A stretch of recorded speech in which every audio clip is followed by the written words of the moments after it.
Parliament തെരഞ്ഞെടുപ്പിലെ സ്ഥാനാർത്ഥി നിർണയ തർക്കങ്ങളും വിവാദങ്ങൾക്കുമിടെ കെപിസിസിയുടെ സംയുക്ത യോഗം തിരുവനന്തപുരത്ത് ചേരുകയാണ്. മുതിർന്ന നേതാവ് കെ കരുണാകരന്റെ മകൾ പത്മജ വേണുഗോപാലിന്റെ ബിജെപി പ്രവേശനവും തുടർന്നുണ്ടായ സംഭവ വികാസങ്ങളുമൊക്കെ യോഗത്തിൽ ചർച്ചയാകും. നൃപൻ ചേരുകയാണ് വിവരങ്ങളുമായി.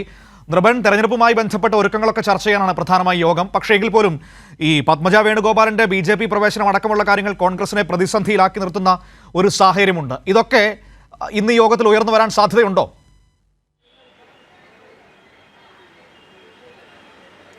മനു, 11 മണിക്കാണ് കെപിസിസിയുടെ സംയുക്ത യോഗം ആരംഭിച്ചത്. രാഷ്ട്രീയകാര്യ സമിതി അംഗങ്ങളും DCC അധ്യക്ഷന്മാരും ഒപ്പം തന്നെ കെപിസിസി അംഗങ്ങളാണ് യോഗത്തിൽ പങ്കെടുക്കുന്നത്. ഇന്ന് ഈ രാജ്യസഭയ്ക്ക് മുന്നിൽ CAE വിരുദ്ധ സമരവുമായി ബന്ധപ്പെട്ടിട്ടുള്ള പ്രതിഷേധവുമുണ്ട്. അതിൽ പങ്കെടുക്കേണ്ടതുണ്ട്. അല്പനിമിഷങ്ങൾക്കകം യോഗം അവസാനിക്കുമെന്നാണ് നമുക്ക് ലഭിക്കുന്ന വിവരം. മനു സൂചിപ്പിച്ചതുപോലെ പാർലമെന്റ് തെരഞ്ഞെടുപ്പുമായി ബന്ധപ്പെട്ട ഒരുക്കങ്ങൾ അത് പൂർണ്ണമായി ഈ ചുമതലകളടക്കം തീരുമാനിക്കുകയാണെന്നത് യോഗത്തിൻ്റെ പ്രധാനപ്പെട്ട അജണ്ട.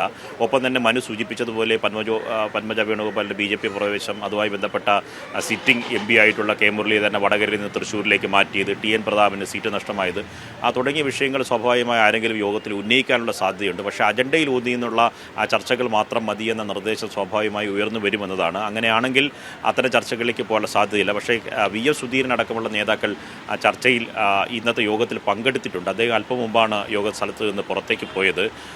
ഈ പറഞ്ഞ സ്ഥാനാർത്ഥി നിർണ്ണയം അടക്കമുള്ള വിഷയങ്ങൾ മുതിർന്ന നേതാക്കളുമായി ആശയവിനിമയം നടത്തിയിട്ടില്ല എന്ന പരാതി മുല്ലപ്പള്ളി രാമചന്ദ്രൻ, VS സുധീരൻ അടക്കമുള്ള നേതാക്കൾക്കുണ്ട്. ഒപ്പം തന്നെ A ഗ്രൂപ്പ് നേതാക്കൾക്കും സമാനമായ പരാതി നിലനിൽക്കുന്നുണ്ട്. അത്തരം കാര്യങ്ങൾ ഇന്നത്തെ ചർച്ചയിൽ ഉന്നയിക്കാനുള്ള സാധ്യതയുണ്ട്. ഒപ്പം തന്നെ പുതിയ നിലവിൽ ഈ പറഞ്ഞ KPCC അധ്യക്ഷൻ കണ്ണൂരിൽ സ്ഥാനാർത്ഥിയായി മത്സരിക്കുന്നതുകൊണ്ട് അദ്ദേഹത്തെ അധ്യക്ഷ ചുമതലയിൽ നിന്ന് തൽക്കാലം മാറ്റി പകരം MM ഹസന്, UDFിൻ്റെ കൺവീനർ കൂടിയായിട്ടുള്ള MM ഹസന് ചുമതല നൽകിയിരുന്നു. അദ്ദേഹം ഇന്ന് ചുമതല ഏറ്റെടുക്കുന്ന ആദ്യ യോഗം കൂടിയാണ്. പക്ഷേ വർക്കിംഗ് പ്രസിഡന്റുമാരും ഒപ്പം തന്നെ വൈസ് പ്രസിഡന്റുമാരും, 4 വൈസ് പ്രസിഡന്റുമാരും 3 വർക്കിംഗ് പ്രസിഡന്റുമാരും നിലവിലുണ്ട്. അവർക്ക് ചുമതല നൽകാതെയാണ് UDF കൺവീനർ ആയിട്ടുള്ള ആ ചുമതല വഹിക്കുന്ന ഹസന് പുതിയ KPCC അധ്യക്ഷനുള്ള ഈ താൽക്കാലിക ചുമതല നൽകുന്നത്. തീർച്ചയായും അത് വളരെ പ്രധാനപ്പെട്ട വിഷയമായി തന്നെ ചർച്ച എന്നാലും യോഗത്തിൽ ചർച്ച ചെയ്യപ്പെടുമെന്നാണ് നമുക്ക് മനസ്സിലാക്കാൻ വേണ്ടി കഴിയുന്നത്. ആ രീതിയിൽ പലതരത്തിലുള്ള അതൃപ്തികൾ കോൺഗ്രസിന്റെ ഉള്ളിലുണ്ട്.